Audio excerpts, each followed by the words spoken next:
Welcome back to our podcast, the 4 a.m. Talks. I'm your host, Manoj Velu. We are here, Stories with Manoj Velu, 4 a.m. Talks podcast, and I'm really happy to welcome you all for this episode. So, this is a brand new episode.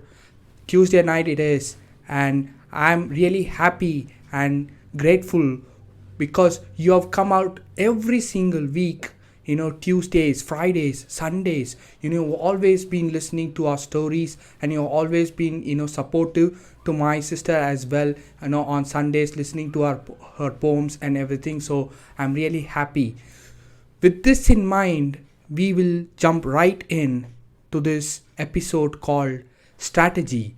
So if you remember, in one of the episodes I have talked about Dhoni's strategy. So when I looked about it, I thought maybe I should dive a little bit more on, giving the importance of what strategy is all about. Strategy, there is a quote which says strategy is something, which is like figuring it out of what not to do.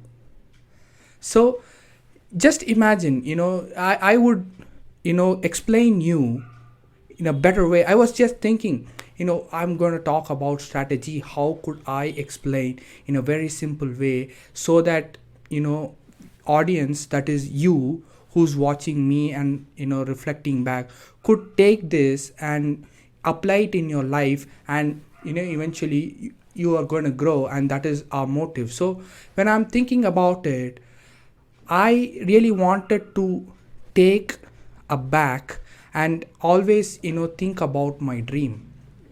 Why am I telling you this?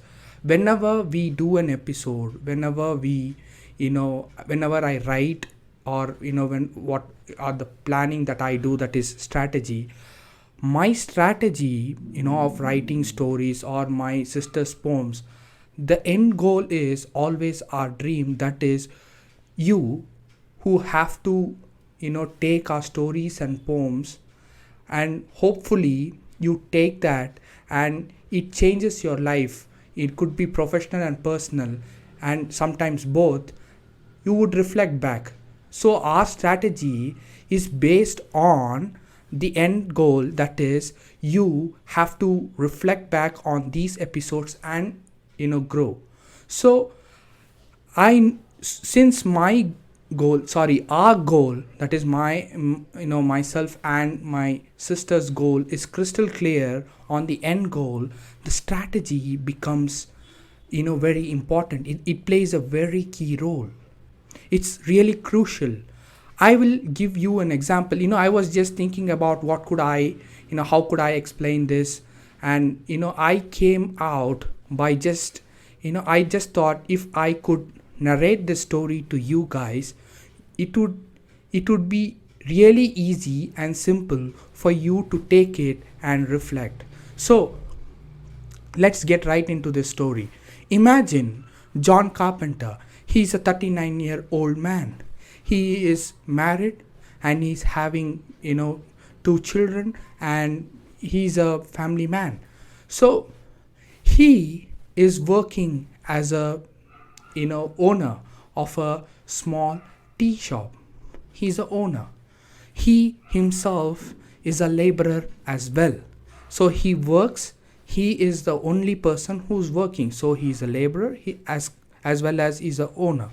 So he wants to become better in his so-called, the tea shop thing should grow big. That is his dream.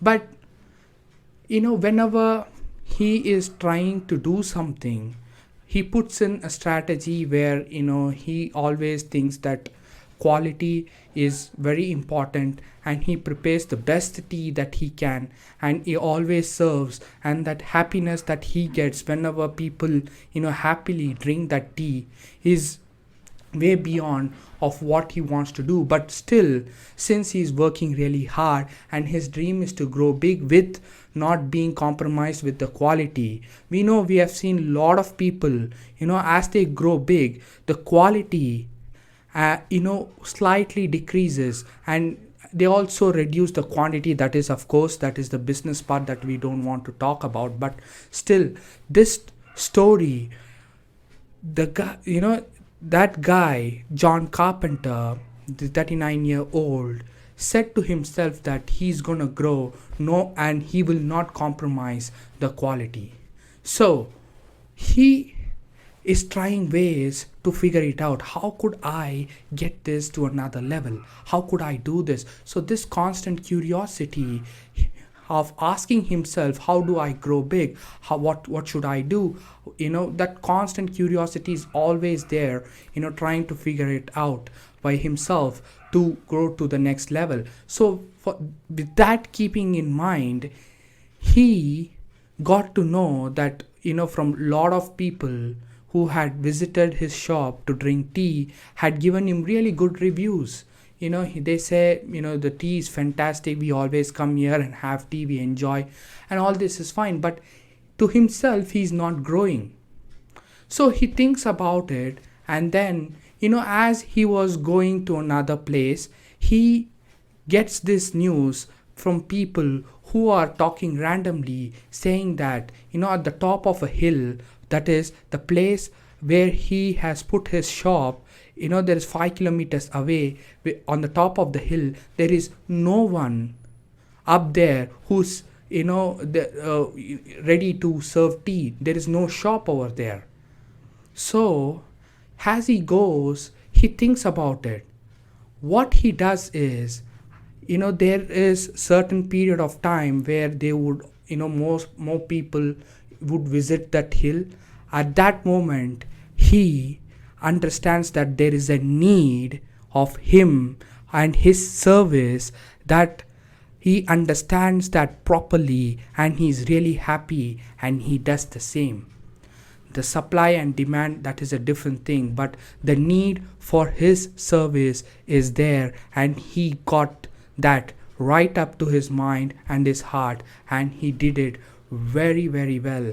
And eventually his business, it blew, exponentially, and he was really happy. So why am I telling you this story?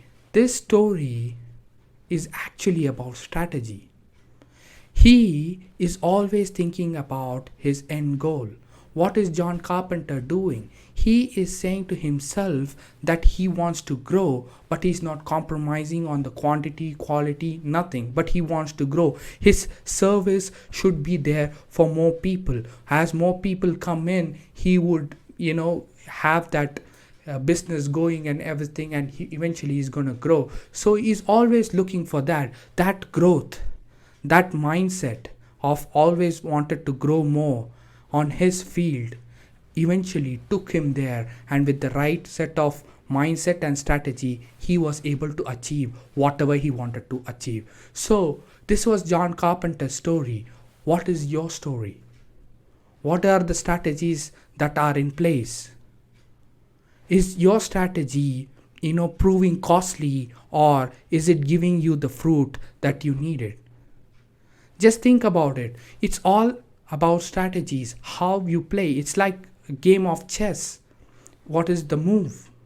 And based on your last move, you have to strategize so that you are not out of it. So you need to understand that. So with all this, I just want you to think about your life and how far have you come. So you just imagine, you have come this far, and if you are having a dream of growing big, please do not quit that in any moment. That is the most important thing. That willingness of not quitting itself says that you are ready for the challenge. You are ready for that toughness that you have within you, and that is the time where the nature is testing you, that you have that toughness and you are showing it. You're saying, no matter what, I'm not going to give up. I'm just going to stay there, stay focused, going to stay persistent, and eventually I'm going to achieve my dream. So all these things comes down to strategy. you have to understand what is your next strategy is and why that strategy may or may not work. That is the next part. So if you are trying to strategize, you should always think about the strategy, and if you have that strategy in place, think differently, in a way where you ask yourself, okay, this strategy is in place, I'm thinking that I would go in with all of my heart, putting in front, in front, that this strategy would work. Don't do that. Think about why this strategy will not work for me. What are the possible ways that this strategy may not work? What are the ways that this can go against me? So if you know the limitations, what is the maximum limitation, or what is the maximum thing that can go against me with that particular strategy? If you know that, you know what is the consequence that you are going to get in case if it doesn't work out. If it works out, absolutely wonderful, you had done it. But you should always know how far that could affect you. What is the cost of that strategy? But I know there is an experimenting fact, but at some point of time you have to think about the things which may not go your way. It's really important. It's important to keep that in mind, but that shouldn't limit yourself or cripple yourself so that you're thinking, oh my god, I think I can't do it. No, there are a lot of things. If you cannot do it, just think that how far you have come for this, and this is just another opportunity to learn and go forward. So with that, at that moment, you have to play a different game and you have to have a different strategy. So that is the next part that I wanted to talk about. So it's just like a game. It's just like a game. So it's just like cricket. That is why you put into different situations, like sports. I like cricket, so I'm just referring it to as cricket. So everything is strategy for them. How you perform the first 6 overs, for example, if it's a T20 game, will always determine the next 14 overs on how you want it to go. For example, if you lose too many wickets and if there isn't much batting to come down, what would you do? You would play conservatively. You wouldn't take too many risks. There's always going to be risk calculation, and that is going to be minimum. Imagine if you have all the wickets and everything, you're going to go full out, because you know that you are playing really well and that momentum will always carry you forward and you can always be in the front, and it is possible that you could win. And for that, the strategy that you have put forth is really important. So with all this, I'm coming back to you. As I asked you, what is your strategy in place? If your strategy hasn't worked out, think about why this strategy isn't working for me. This is the question that you're going to ask yourself. And you will find an answer. For that answer, you will find another question. You will get another question, another answer. As you go on, you will figure it out, and eventually there will be a point where there will be no question, and that answer is eventually gonna make you feel that, okay, this is why I haven't done the right part, and this is why my strategy failed. So these are the questions that you need to ask, and at what position what strategy needs to be implemented, that you need to take a call as well, which is very important. So these are the questions that I wanted to ask you, so that you can go back, reflect on this story that I've told you, and you can always improve. Please do keep in mind that it is not the end. Even if your strategy is not going well, it's okay. You can always learn and become a better strategist. You can better strategize it, and you can always think about the last time that whatever mistake that you have done, you can learn, and you'll be in a much better position to understand that, okay, this is why I'm not being able to put forth the best strategy that I can, and you couldn't do it the best way that you can. So with that being said, have a wonderful day, everyone. I will see you in the next episode. Bye.